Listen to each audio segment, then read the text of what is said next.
Hey, what's up, guys?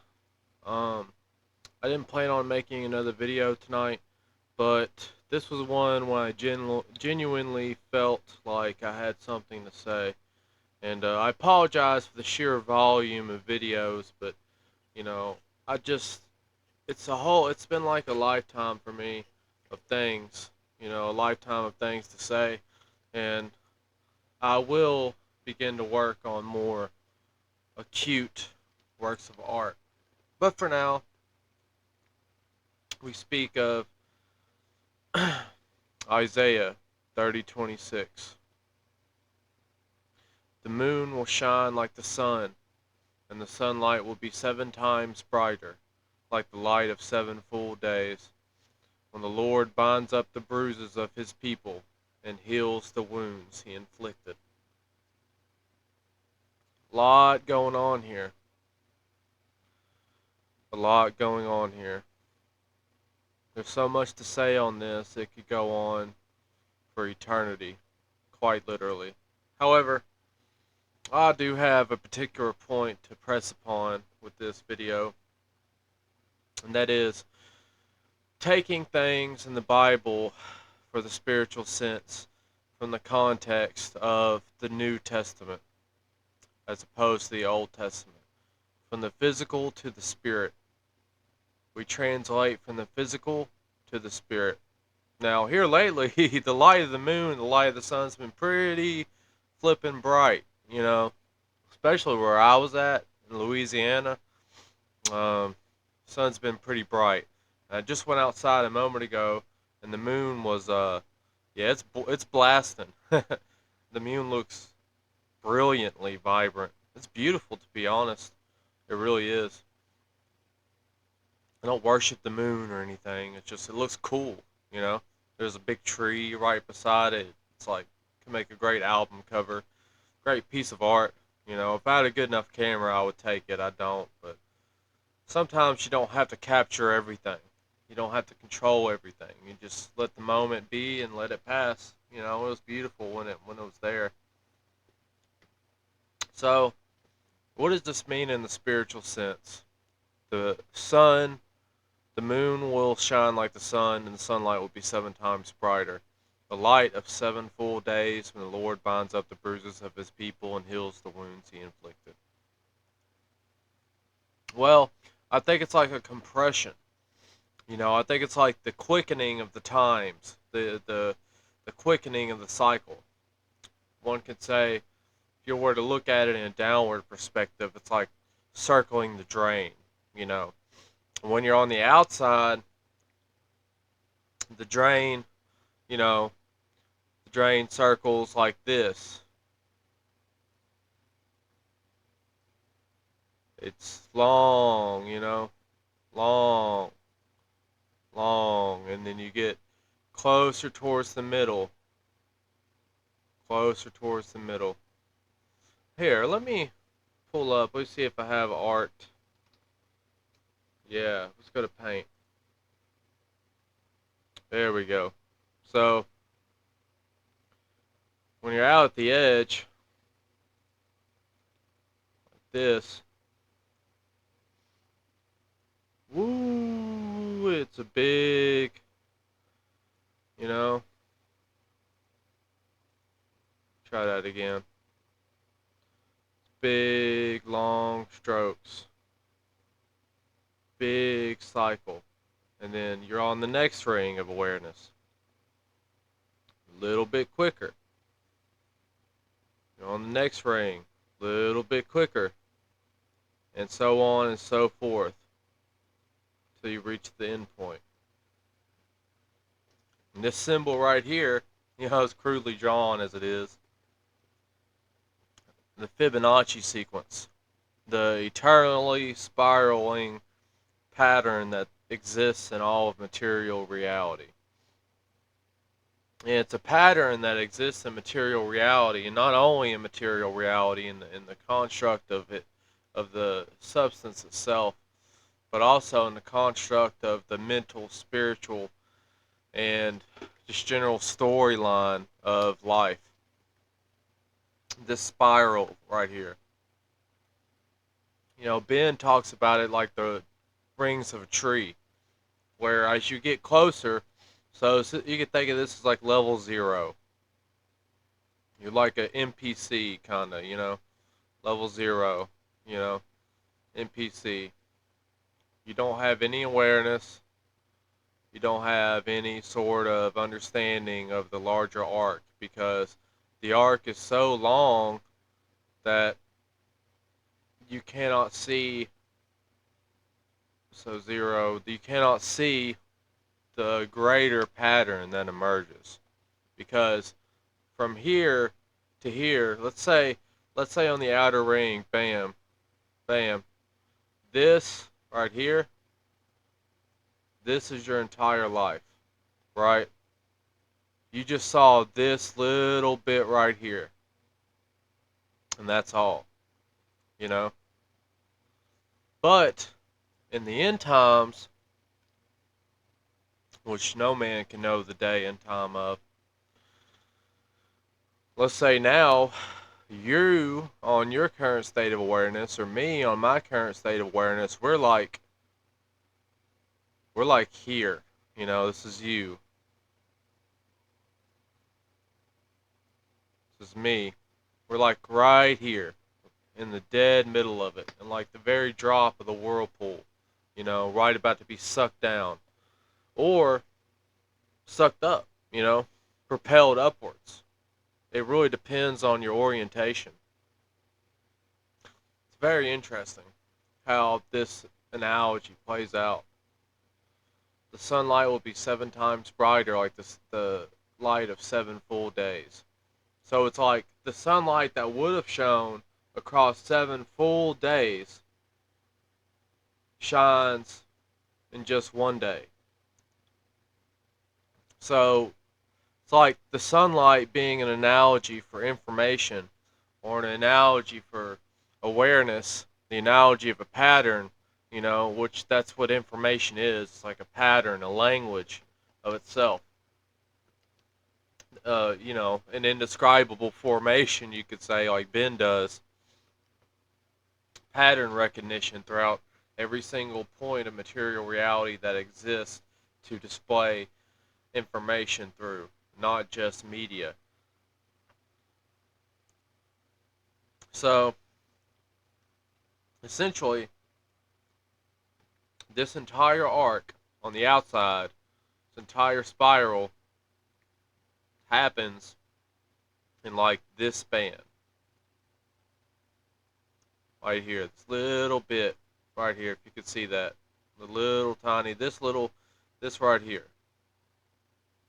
This entire outside arc takes place in that shorter period of time. And it gets exponential to where the entire spiral itself is happening in intervals shorter and shorter. This entire spiral, as you get down to like this point right here, this could be our lives. The last incarnation, the last go around on the machine, the last life that we ever have to live. And it encompasses the entirety of the entire pattern of existence previous to it. All within the span of a moment. All within the span of a day as opposed to 7 days. And it also says that the moon shall shine like the sun. One way you could take that is that the moon, the material reality, will shine so bright that you will think that you found truth in like the image, but in reality it's like idolatry. Like you're presenting the image, something that was crafted by God, as God himself, because it's so brilliantly in your face like it is now. So much conspiracy, so much crazy stuff going on in the media, and I don't mean legacy, I don't mean like the news, I mean like on our media. Even in our media, so much stuff, crazy stuff is going on. So many interesting tidbits to distract yourself with. And it is entertaining, I admit. I used to really be into that. I really did. I've gone like full circle. I'm back into just watching stupid videos, playing video games. I mean, not since I started making videos. I'm fully engrossed in this now, but I can understand how you come to that point. It's like it's all BS anyway. You may as well be engrossed into something you enjoy if you're going to be engrossed in falsities to begin with. So, and I think it's very clear that this verse reflects the current status of our existence, at least my existence. I can't speak for anyone else. But if my existence is the truth for myself, I believe it will be reflected in the outside environment. So on and so forth. So that's pretty simple there. The spiral, the entire pattern of reality that plays out over and over and over again. Like it says in Ecclesiastes, I believe, don't quote me on that God makes the same things happen over and over again. It's that simple. It's that simple, you know? Look at this. Look at this down here. 18, 32, 7 plus 8, 15, 17 is the number of Christ. It's everywhere. It's in everything you do. But anyway, let's move on to the next part of it. I There's a lot to say about this right here. There's a lot to say, but I think you get the gist. That in a like the spiral begins to quicken as you go down, and now it's happening so quickly, like the entire span of the story of reality takes place in a time that's compressed enough for you to be able to perceive it within one lifetime, and for you to be able to perceive the full breadth of the essence of it within a few years, be able to become so wise and so found in the spirit of Jesus Christ that you're able to see these things for what they are, you know. And your awareness can like this line right here. This is where you're at. Your line can go whoop, like this, whoop, and you can cut through the entire thing like this, like the spiritual fire. It can just burn right through all these layers like this, you see? And you can see all the way through to the back end and still see what you have here. You can like look from the top down, you know? Like you would be standing on top of the spiral and like looking down either direction that you see. And you can see the entire span of it from back to front, back to front, back to front.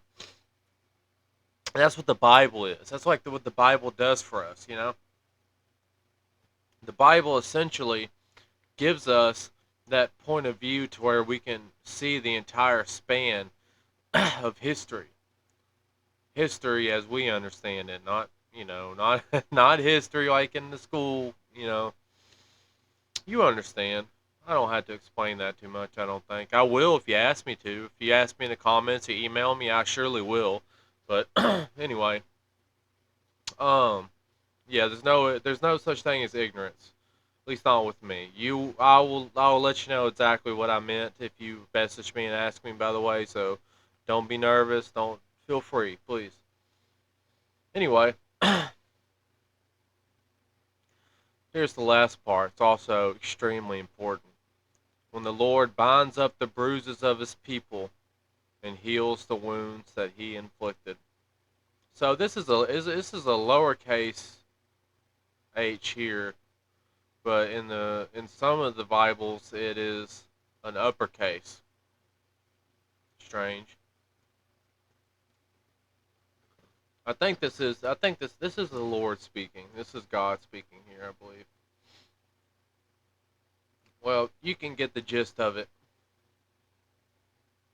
So what this means is it's like over this entire course, going back to this, over the entire course of all this, the entire ritual, the entire essence of what this experience has been and the purpose of it, you've become traumatized.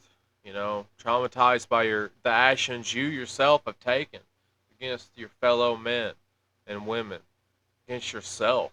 That's really all it ever is. That's really what it boils down to. You've traumatized yourself. You've mind controlled yourself over these endless cycles into forgetting and over and over and over and becoming this person that is ideal for dealing with the current circumstances and living and thriving within them rather than being able to transcend it. And when you finally decide to transcend it, all the wounds that were caused to you to lead to these current circumstances, they're no longer necessary to exist. So he will heal you. He will heal you of the wounds that he has inflicted upon you. Now there's some context here, you know. Oh, well, this actually, look, this is wow. And from every high mountain and every raised hill, streams of water will flow in the day of great slaughter when the towers fall. Wow, that's something, isn't it? When the towers fall. I didn't even notice that. Hmm. I'll have to think about that one. Okay, let me just play off of that real quick. Okay. Uh, Streams of water will flow in the day of great slaughter when the towers fall. Well, you could say literally like the towers. You know what towers I'm talking about. Not only those towers, but the proverbial symbolic towers falling. The ferns between two towers, between two ferns falling and allowing you to. It's like in the days at the end, the water of life will flow because the towers have fallen. The two towers that have covered up your vision on either side will fall away. The barrier to your perception will fall away, and the waters will burst through from every high place, like the high place being like your mind, your head, your spirit. You know, it'll burst through, and you'll be able to understand. And this correlates to this that I was just speaking about. You know, when the water flows through, it'll allow you to, for this to happen. You know, it'll allow you to have this level of perception, this overage view. It's beautiful. I never even read that. You know, I mean, I have, I'm sure, but I've never, I've never had the awareness, the high enough awareness to understand what this meant until right now in this moment. You know, I didn't even think about this before I started making this video. It's amazing how God operates. You know, so that's what's going on right now. And like I spoke about in When the Scaffolding Falls, it's not a bad thing. All this is beautiful. All this is necessary to come to pass before things can have a end. An end in the sense of this current situation at least. There is no end to being with God. That's never going to end. But the end of this current situation. So, one more thing I want to touch on before I go further is this. Job 5:18. 5 plus 18 is 23. 2 divided by 3 is 666. Why is that significant that that number is there? For he wounds, but he also binds.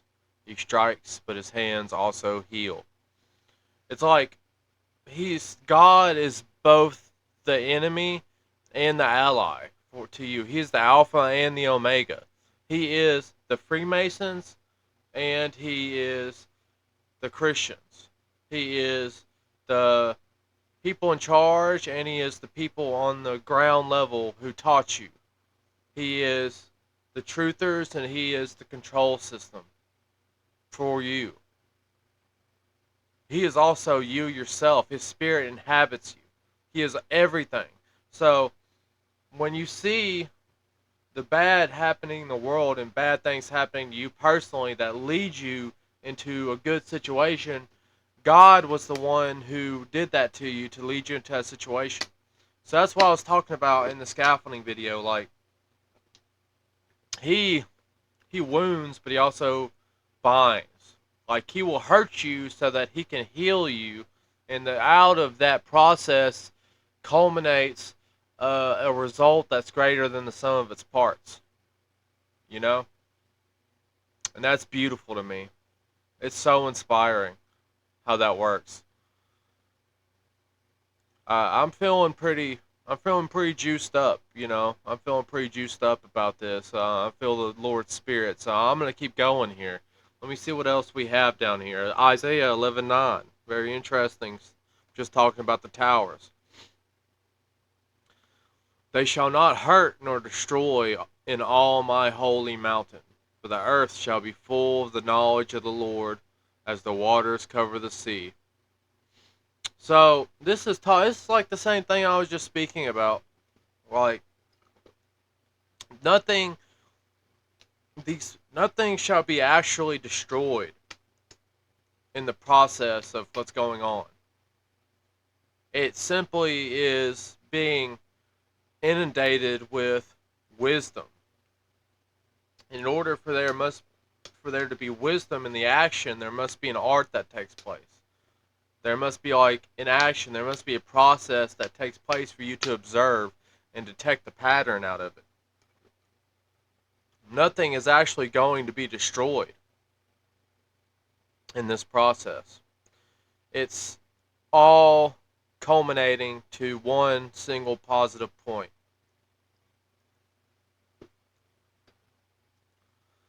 Let's go to Isaiah 24:27, 24:23, excuse me. You know, that's 47, that's 47, that's 11, you know. The 11, the 1 and 1. The 11 represents the two towers in my opinion. One of the things that represents.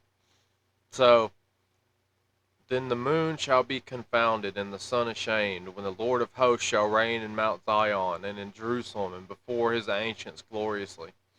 Like all these things in this life, the sun, the moon, the bad, the good, the weird, the not weird, the familiar, all these things shall be put to shame when you meet God. All of it will make sense, and you'll understand that He is above all of these things, and all these things, a single word from spoken from His, symbolic mouth, can radiate throughout every pore, every, particulate in material and spiritual reality, and be His vessel for His message.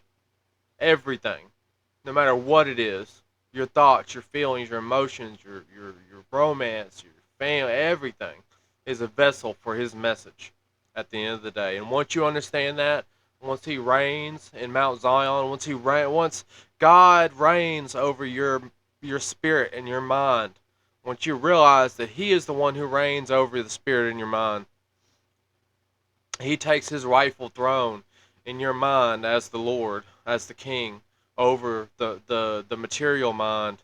All these things shall be ashamed, for you'll see for yourself that none of these things ever were more important than ultimately the message.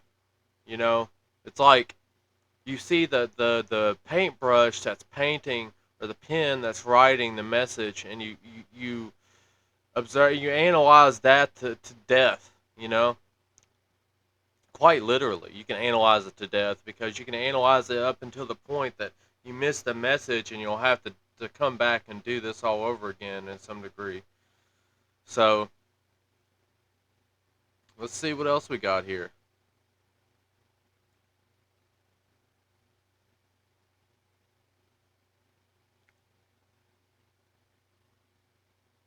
A lot of interesting stuff.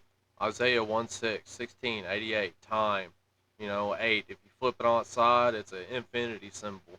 Like a revolving door. Just spins around and around and around like the spiral we just discussed. For the sole of the foot unto the head there is no soundness in it, but wounds, bruises, and putrefying sores. They have not been closed, neither bound up, neither mollified with ointment. It's like that's how you come to God in time. That is how you come to God. Like you have been damaged to almost to the point of not being recognizable when you come to God from time, from your voyage, from your pilgrimage. And when you come to Him, He will heal all those wounds. You know? Wow. Honestly, I was just as surprised. Wow. It's amazing, Things you realize when you start reading the Bible and you really start taking it to heart. It's beautiful. It's astounding. I'm about to cry. I really am about to start crying right now. I can feel his presence. Um, yeah, guys. I think that's all for now. I'm gonna go pray and ask for guidance. I could feel God's presence. I want to speak to Him. I think I was speaking to Him as we were now. This was my way of doing it. So thank you, thank you so much for listening. And feel free to leave a comment, letting me know what you thought. If you had any questions or anything to add, please, I welcome it. I love it, the insight of my brothers and sisters in the truth. All right, God bless, guys. Have a good night. Thank you.